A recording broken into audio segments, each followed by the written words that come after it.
All right, welcome to The Explainer. Today, we're diving into a really powerful sermon that asks a pretty profound question.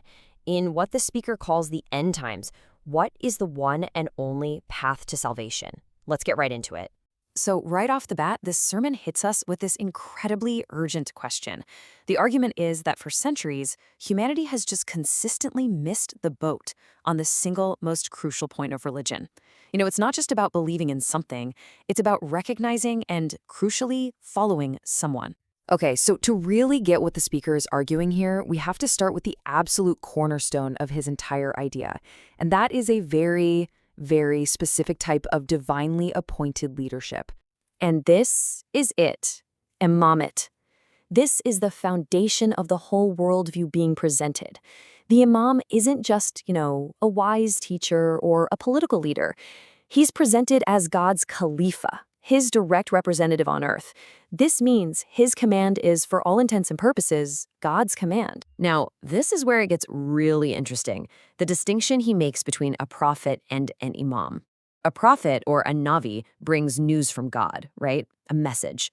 But an imam, a nasi, is presented as something more, a universal leader for every single person whose authority is absolute.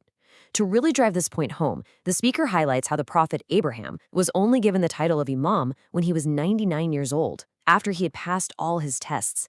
The argument is that this proves imamate is a higher, tougher, more demanding role than even prophethood. So, if the Imam is the key to everything, then the speaker's diagnosis for what's wrong with the world is simple. It's a repeated historical failure to recognize and follow this divine leader. But why? Why does this mistake happen over and over again?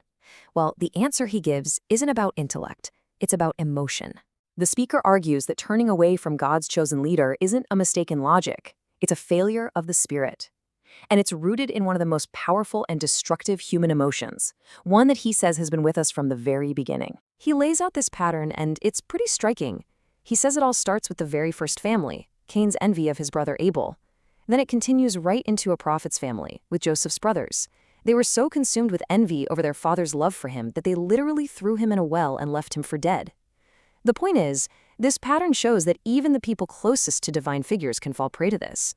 And he backs this up with this verse from the Quran. From this point of view, envying God's chosen leader isn't just some simple rivalry or a political disagreement. No, it's seen as something much bigger. It's like you're envying God's own choice, and in doing so, you're rejecting his divine will. So this is where it all comes to a head. The sermon argues that this ancient problem of envy had a truly catastrophic result at the most critical moment in Islamic history. The story told is that on his deathbed, when the Prophet Muhammad asked for a pen to write a will that would supposedly prevent his followers from ever going astray, he was ignored. Why? Because of the envy of a few. And that single moment, he argues, is what created centuries of division and conflict. Okay, so he's defined the problem as rejecting the Imam, and the cause of that rejection as envy. So what do you do about it? What is the path a believer is supposed to walk right now, in this age, while waiting for the final Imam to return? And this really puts the commitment into perspective. We're talking about over 1,000 years of waiting. According to this view, this isn't a sprint. It's a marathon of faith that lasts for generations. It requires a level of patience that's almost impossible to wrap your head around. So the path for someone who is waiting and a waiter is broken down into 3 main duties. First and most important is sabr, or patience. But it's not just sitting around. The second step is tabiyat, or emulation. That means actively trying to live your life and build your character to be just like the imams. And third, you have to be ready to sacrifice, to let go of worldly things for the cause. And to show you what this emulation really means, he uses these incredibly powerful, almost heart-wrenching stories. This quote, for example, is attributed to Abbas ibn Ali at the Battle of Karbala. The idea here is that true devotion isn't just about admiring the Imam. It's about wanting to share in his pain, to feel his sorrow. It's a really deep and demanding kind of empathy. So, let's bring it all together. All of this, it builds to a final, urgent choice. A choice that the speaker puts right in front of his audience. One that he believes every single person in the modern world is facing. He frames this final test as a battle of priorities. He cites a Quranic verse that basically lists all the worldly things that can pull you away. your family, your money, your business, even the comfort of your home.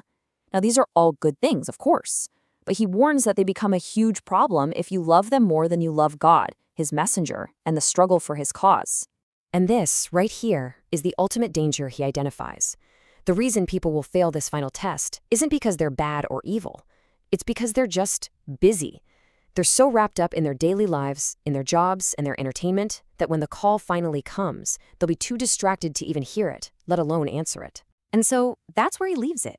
He takes this whole complex theological framework and boils it down to one single, deeply personal question.